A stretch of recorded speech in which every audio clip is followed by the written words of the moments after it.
আমাদের এই ব্যাচে আগামী 4 মাস 4 থেকে 4.5 মাস মতো সময় লাগবে। তো আগামী 4 মাসে তুমি কেমিস্ট্রি আমাদের সাথে কিভাবে রিভিশন দিবা এবং তুমি নিজে কয়েকবার রিভিশন দিয়ে আগামী 6 মাসে টোটাল কেমিস্ট্রিটাকে কিভাবে গুছিয়ে ফেলবা সেটা আমি তোমাকে একটু বর্ণনা করব। সেটা প্রথমেই তোমাকে একটু বর্ণনা করার চেষ্টা করব যে আগামী 6 মাসে তুমি টোটাল কেমিস্ট্রিটাকে কিভাবে গুছিয়ে ফেলবা। তো ধরো আগামী 6 মাসের কথা চিন্তা করো। আমরা এখন আসি হচ্ছে জুলাইতে, তাই না? আমরা এখন কোথায় আসি? আমরা এখন আসি জুলাইতে। জুলাইয়ের পরে আমাদের আসবে হচ্ছে অগাস্ট, তারপর হচ্ছে সেপ্টেম্বর, তারপর হচ্ছে অক্টোবর, তারপর হচ্ছে নভেম্বর, এরপর হচ্ছে ডিসেম্বর। তো এই হচ্ছে তোমার আগামী 6 মাসের টাইমলাইন। এই 6 মাসের টাইমলাইনে তুমি টোটাল কেমিস্ট্রিটা A to Z গুছিয়ে ফেলতে চাচ্ছ, টোটাল কেমিস্ট্রিটা A to Z গুছিয়ে ফেলতে চাচ্ছ। তো তুমি ধরো আসো এই জায়গাতে, আমরা চেষ্টা করব তোমাকে আগামী 4 থেকে 4.5 মাসেই ফুল কেমিস্ট্রিটা শেষ করাই দিতে। আগামী 4 থেকে 4.5 মাসেই ফুল কেমিস্ট্রিটা শেষ করাই দিতে আমরা চেষ্টা করব। এই টাইমের মধ্যে তোমার কেমিস্ট্রিটা ফুল কভার হয়ে যাবে। এরপরে তুমি লাস্টের দিকে 2 মাস এনাফ পরিমাণ টাইম পাবা রিভিশন দেওয়ার জন্য। তো দেখো, জুলাই, আগস্ট, সেপ্টেম্বর, অক্টোবর এই 4 মাসের টাইমলাইনে আমরা কেমিস্ট্রি শেষ করার চেষ্টা করব। নভেম্বর, ডিসেম্বর এই টাইমলাইনটা তুমি নিজে নিজে প্রচুর পরিমাণে রিভিশনে টাইম পাবা। তো ধরো এই যে টাইমলাইনটা আছে নভেম্বর, ডিসেম্বর, এদিকে 2 মাস, এটা হচ্ছে তোমার রিভিশন টাইম। ফুলটা তুমি রিভিশন দিবা, এটা হচ্ছে তোমার কি রিভিশন টাইম, এটা ফুলটা রিভিশন দিবা। এই সময়তে যে তুমি পর্যাপ্ত পরিমাণে রিভিশন কিভাবে দিবা, আমরা এই যে প্রথম 4 মাসে আমরা তোমাকে যে সমস্ত ক্লাস করাবো এই সমস্ত ক্লাস, এই ক্লাসের ক্লাস নোট এগুলা তুমি পাবা, রিভিশন দিবা। এখানে পর্যাপ্ত পরিমাণে এমসিকিউ সলভ করানো হবে, এই এমসিকিউ সলভগুলা তুমি বারবার রিভিশন দিবা। এখানে পর্যাপ্ত পরিমাণে সিকিউ সলভ করানো হবে, এই সিকিউ সলভগুলা তুমি পর্যাপ্ত পরিমাণে করবা, এগুলা রিভিশন দিবা। এই সময়টাতে ক্লাস নোট, এমসিকিউ, সিকিউ এগুলোর উপর ফোকাস করবা, এগুলা বারবার রিভিশন দিলেই তোমার বোর্ড পরীক্ষার জন্য A to Z প্রিপারেশন হয়ে যাবে। বোর্ড পরীক্ষার জন্য A to Z প্রিপারেশন হয়ে যাবে।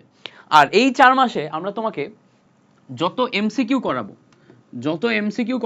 যত কোশ্চেন করাবো, ঠিক আছে, যত এমসিকিউ, যত কোশ্চেন, যত সিকিউ করাবো, এই এমসিকিউ গুলা তোমার এইচএসসি প্লাস অ্যাডমিশন, এই এমসিকিউ গুলা তোমার এইচএসসি প্লাস অ্যাডমিশন 2 জায়গাতেই হেল্প করবে। ঠিক আছে, এই এমসিকিউ গুলা তোমার এইচএসসি অ্যাডমিশন 2 জায়গাতেই হেল্প করবে। এখান থেকে যত কোশ্চেন সলভ করাবো, যত কোশ্চেন মানে ধরে কোশ্চেন, এই কোশ্চেনগুলা সিকিউতে হেল্প করবে তোমার এইচএসসি এক্সামে, এই কোশ্চেনগুলো সিকিউতে হেল্প করবে। এবং অ্যাডমিশনে যে সমস্ত রিটেন কোশ্চেন হয়, অ্যাডমিশনের written question, MCQ type question both জায়গাতে হেল্প করবে। বিশেষ করে ধরো ইঞ্জিনিয়ারিং অ্যাডমিশন দিতে চাচ্ছ, সেখানকার রিটেন কোশ্চেন এখানে প্রচুর পরিমাণে হেল্প করবে। আর ডিরেক্ট যে সমস্ত সিকিউ সলভ করাবো এটা তোমার এইচএসসি এক্সামে পর্যাপ্ত পরিমাণে হেল্প করবে। ঠিক আছে, এখন এই যে 3টা পার্টে আমরা ভাগ করতেছি, এই 3টা পার্টে যাওয়ার আগে প্রত্যেকটা টপিকে আমরা বেসিক রিভিউ করব। প্রত্যেকটা টপিকে আমরা কি করব? বেসিক রিভিউ করব। সো প্রত্যেকটা টপিকে প্রথমে আমরা বেসিক শিখব, তারপরে ওই বেসিক ওয়াইজ এমসিকিউ সলভ করব, কোশ্চেন সলভ করব, সিকিউ সলভ করব। এবং দেখবা এই ক্লাসগুলা আমরা বোর্ড বইয়ের সিকোয়েন্স ওয়াইজ সাজাবো। যে কোনো চ্যাপ্টার যখন আমি বা নাইমুর ভাইয়া তোমাকে পড়াচ্ছি, ধরো আমি বা নাইমুর ভাইয়া তোমাকে যখন আমরা পড়াচ্ছি যে কোনো চ্যাপ্টার, ধরে নাও তুমি পরিমাণগত রসায়নে আসো, পরিমাণগত রসায়নে যখন তুমি পড়বা, তুমি খেয়াল করে দেখবা আমাদের ফুল লেকচার বোর্ড বই সিকোয়েন্সে সাজানো, এবং বোর্ড বইয়ের আদলে খুব সহজ করে সাজানো, বোর্ড বইয়ের আদলে একদম সহজ করে সাজানো, সহজ মেথডে। তো আমরা বোর্ড বইয়ের আকারে এত সহজ মেথডে পুরো জিনিসটা সাজাবো যাতে তুমি ক্লাসগুলা করার পর, ক্লাসের নোট যখন তৈরি করবা এবং ক্লাসটা পর্যাপ্ত পরিমাণ প্র্যাকটিস করার পর তুমি যখন নিজে বোর্ড বইটা ঘাটবা, মানে ধরো কবির স্যারের বই ঘাটবা, কিংবা ধরো তুমি হচ্ছে যে গুহ স্যার, এই তোমার হচ্ছে যে হাজারিনাক স্যারের বই ঘাটবা, হাজারিনাক স্যার বা কবির স্যার যে কোনো একটা বই তুমি ধরলেই দেখবা ওই বইয়ের ম্যাক্সিমাম জিনিসপত্র তুমি অলরেডি বুঝো এবং পারো, এবং ওইটা তোমার কাভার করতে হয়তো 2 দিনও সময় লাগবে না বা 3 দিনও সময় লাগবে না ফুলটা রিডিং পড়ে কাভার করতে। ওখানকার জিনিসপত্র অলরেডি আমাদের ক্লাসে কাভার হয়ে গেছে। ঠিক আছে, সো আমরা এইভাবে তোমাকে পড়াবো।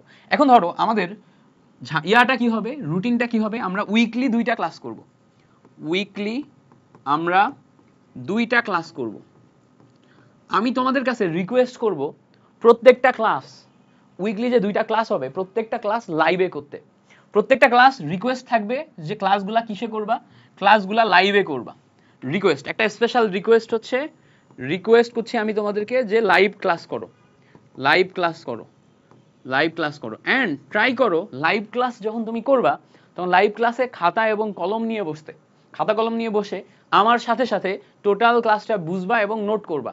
খাতা কলম নিয়ে বসে টোটাল ক্লাসটা আমার সাথে সাথে বুঝবা এবং নোট করবা। এবার যেটা করবা, প্রত্যেকটা ক্লাস তুমি উইকে যেহেতু 2টা ক্লাস পাচ্ছ, 1.5 ঘন্টা 1.5 ঘন্টা 2টা করে ক্লাস পাচ্ছ, তো এই যে 2টা ক্লাসের নোট করলা, এই ক্লাস 2টা নোট করার পরে এই 2টা ক্লাস একটা সপ্তাহতেই তুমি রিভিশন দেওয়ার অন্তত 2 বা 3 বার সময় পাবা।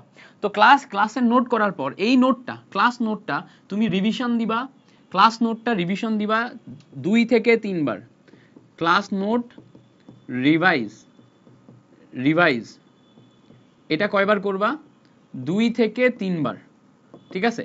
তো যখনই তুমি ক্লাস করবা, প্রত্যেকটা উইকে যেহেতু 2টা করে ক্লাস, এই ক্লাসগুলোর ক্লাস নোট 2 থেকে 3 বার তুমি করো, মানে ক্লাস নোট করার পর এটা রিভাইজ তুমি 2 থেকে 3 বার করো।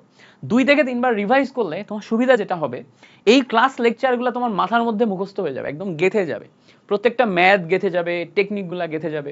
দরকার হলে তুমি এই ক্লাস লেকচারটাই প্রথমবার 1x এ আমার সাথে লাইভে করলা, 1x স্পিডে তুমি আমার সাথে লাইভে করলা, সেকেন্ড বার যে তুমি 1.5x স্পিডে ওয়েবসাইট থেকে ভিডিওটা দেখে নিলা, এটা হচ্ছে সেকেন্ড টাইম।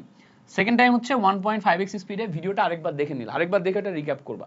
একজন কমেন্ট করছো যে ভাইয়া ক্লাস ফেসবুকে লাইভ হবে, হ্যাঁ আমার ক্লাসগুলো আমি চেষ্টা করব সব ফেসবুকে লাইভ নিতে, আর এটার রেকর্ডেড ভার্সন তোমরা ওয়েবসাইটে পেয়ে যাবা, ফেসবুকেও পেয়ে যাবা, ওয়েবসাইট এবং ফেসবুক 2 জায়গাতে এটার রেকর্ডেড ভার্সনটা পেয়ে যাবা। এটা হচ্ছে আমাদের মোটামুটি সবসময় সিস্টেম থাকবে যে রেকর্ডেড ভার্সনটা ওয়েবে পাবা, ফেসবুকেও পাবা, আর হচ্ছে লাইভটা হচ্ছে ফেসবুকে হবে। আমি ফেসবুকে নেওয়ার চেষ্টা করব, হচ্ছে তোমার নাইমুর ভাইয়া ফেসবুক প্লাস হচ্ছে তোমার ওয়েবসাইট 2 জায়গাতে লাইভ নিতে পারে, বাট আমি ওয়েবসাইটে লাইভ নিব না, বিকজ আমার নেটওয়ার্ক কানেকশন একটু প্রবলেম, 2 জায়গাতে লাইভ নিলে কোনোটাই ভালো হবে না, শুধু ফেসবুকে লাইভ নিলে একদম স্মুথ ক্লাস হবে, ঠিক আছে? সো এই জন্য আমি হচ্ছে যে 2 জায়গাতে লাইভ নিব না, আমি এক জায়গাতে লাইভ নিব। আচ্ছা, তো এই হচ্ছে তোমার ওভারঅল টোটাল প্রপার মেথডটা আমি তোমাকে বললাম। এখন তুমি যেটা করবা, প্রত্যেকটা ক্লাস যখন আমার সাথে তুমি করতেছো, জাস্ট একটু মাথায় রাখবা, আমার এই কথাটা একটু মাথায় রাখবা, কি বলতেছি আমি।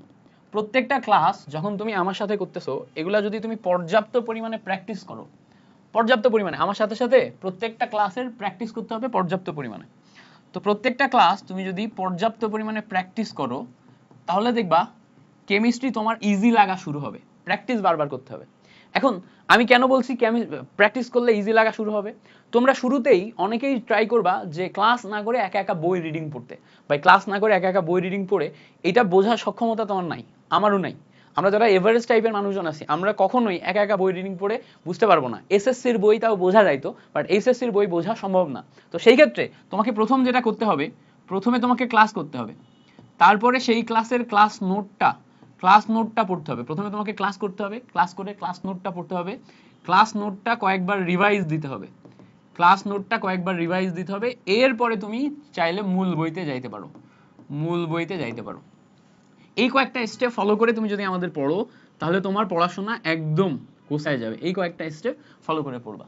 এমসিকিউ এর জন্য আমরা তোমাকে ক্লাসেই পর্যাপ্ত পরিমাণে এমসিকিউ সলভ করাবো, ক্লাসেই পর্যাপ্ত পরিমাণে এমসিকিউ সলভ করাবো। যদি তুমি এক্সট্রা করতে চাও, এক্সট্রা যদি তুমি প্র্যাকটিস করতে চাও, এক্সট্রা প্র্যাকটিস কি করতে পারো, হাজারি স্যারের যে মূল বই আছে, হাজারি স্যারের মূল বইয়ের এমসিকিউ গুলা প্র্যাকটিস করবা। হাজারি মূল বই এমসিকিউ, এইটা হচ্ছে তুমি প্র্যাকটিস করবা। এর বাইরে খুব বেশি এমসিকিউ আসে না, এখান থেকেই তোমার ম্যাক্সিমাম জিনিসপত্র কমন চলে আসে। ওকে, তো এই হচ্ছে আমাদের বেসিক কাহিনী। পর্যাপ্ত পরিমাণ প্র্যাকটিস করতে হবে, প্রথমে ক্লাস দেখবা, তারপর ক্লাসের ক্লাস নোট পড়বা, তারপরে বারবার সেটা রিভিশন দিবা। এরপরে যদি তুমি মূল বই দাগায় দাগায় পড়তে পারো। যারা মেডিকেল অ্যাসপারেন্ট আসো, তারা মূল বই পড়াটা বাদ দিবা না। যারা মেডিকেল অ্যাডমিশন টেস্ট দিবা বলে চিন্তা করতেছো, তারা মূল বই পড়াটা বাদ দিবা না। যারা ইঞ্জিনিয়ারিং পড়তে চাও, তারা বাদ দিতে পারো, সমস্যা নেই। তারা ইঞ্জিনিয়ারিং কোশ্চেন ব্যাংক কিছুদিন পর থেকে সলভ করলেই তোমার গোছায় যাবে। বাট যারা মেডিকেল পড়তে চাও, তাদের মূল বই মাস্ট লাগবে অ্যাডমিশনে যেও, সো মূল বই পড়া বাদ দেওয়া যাবে না। এবার ধরো আমরা পরিমাণগত রসায়নের উপরে ধরে নিলাম আমরা 4টা ক্লাসের কথা বলছি তোমাদের, যে 4টা ক্লাসে আমরা পরিমাণগত রসায়ন পড়াবো। তো 4টা ক্লাসে আমরা পরিমাণগত রসায়ন পড়াবো। যদি আমরা দেখি 4টা ক্লাসে কমপ্লিট হচ্ছে না, আরেকটা এক্সট্রা ক্লাস লাগবে, কোনো সমস্যা নেই, তোমাকে এক্সট্রা ক্লাস নিয়ে দেওয়া হবে। এক্সট্রা ক্লাসে তুমি আমাদের সাথে পরিমাণগত রসায়ন A to Z কভার করে ফেলতে পারবা। তো চিন্তার কিছু নাই যে ভাইয়া 4টা ক্লাসের কথা বলছে 4টাতেই পড়াবে, এরকম না, আমরা এক্সট্রা ক্লাস লাগলে নিব। সাপোজ ধরো জৈব রসায়ন, এখানে আমরা টোটাল প্ল্যান করছি ধরো হচ্ছে তোমার 7টা বা 8টা ক্লাসের, যদি আমার একটা ক্লাস এক্সট্রা লাগে আমরা নিব, সমস্যা নেই। একটা ক্লাস এক্সট্রা লাগলে নিব, বা 2টা ক্লাস এক্সট্রা লাগলে নিব, সমস্যা নেই। বাট তোমাকে একদম কাভার করাই দেওয়ার ট্রাই করা হবে। এবার কাভার করানোর ক্ষেত্রে আমরা কয়েকটা জিনিস ফোকাস করব। দেখো, প্রথম জিনিস হচ্ছে আমরা বোর্ড এক্সাম ফোকাস করব। Board exam, board exam focus মানে কি বুঝাচ্ছি? বোর্ডের জন্য যত টপিক ইম্পর্টেন্ট, বোর্ডের জন্য যত টপিক ইম্পর্টেন্ট, টপিক অ্যানালাইসিস করে বোর্ডের জন্য যত টপিক ইম্পর্টেন্ট আমরা ট্রাই করব এগুলো আগে কভার করানোর। আচ্ছা, এরপরে আমরা অ্যাডমিশন এক্সাম কভার করব। অ্যাডমিশনে মেডিকেল অ্যাডমিশন এবং ভার্সিটি অ্যাডমিশন এই দুইটাতে যা যা লাগবে 100% কভার হয়ে যাবে। ইঞ্জিনিয়ারিং এর অ্যাডভান্স লেভেলের কোনো টপিক আমরা পড়াবো না। ইঞ্জিনিয়ারিং এর বোর্ড স্ট্যান্ডার্ড বেসিক যা লাগে সব তোমার কভার হয়ে যাবে, ঠিক আছে? ইঞ্জিনিয়ারিং এর অ্যাডভান্স কোনো বেসিক আমরা পড়াবো না। তো আমরা এখানে বোর্ড এক্সাম এবং অ্যাডমিশন স্ট্যান্ডার্ড দুইটা জিনিসই টপিক অ্যানালাইসিস করে সবচেয়ে ইম্পর্টেন্ট টপিকগুলো পড়াবো। কিছু কিছু টপিক যেগুলো আমাদের বাদ যাবে, যেগুলো বোর্ড এবং অ্যাডমিশন কোনো জায়গার জন্যই গুরুত্বপূর্ণ না, কোনো জায়গাতেই খুব বেশি আসে না, ওই টপিকগুলো আমরা হয়তো স্কিপ করতে পারি, ঠিক আছে? আচ্ছা, তোমাদের স্পেশাল ডিমান্ড যদি থাকে কখনো কখনো তোমাদের স্পেশাল ডিমান্ডে আমরা হয়তো দেখাই দিব। এই হচ্ছে ওভারঅল আমরা কিভাবে আগামী 6 মাসে কেমিস্ট্রিটা গোছাবো তার গাইডলাইন। প্রতিনিয়ত ধাপে ধাপে তোমরা আমাদের সাথে পর্যাপ্ত পরিমাণে গাইডলাইন পাবা। এটা ইনিশিয়াল শুরুটা ছিল, শুরুর গাইডলাইন ছিল, সামনে তুমি ধাপে ধাপে আরো প্রচুর পরিমাণে গাইডলাইন পাবা। ওকে, সমস্যা নেই, চলো আমরা আসি।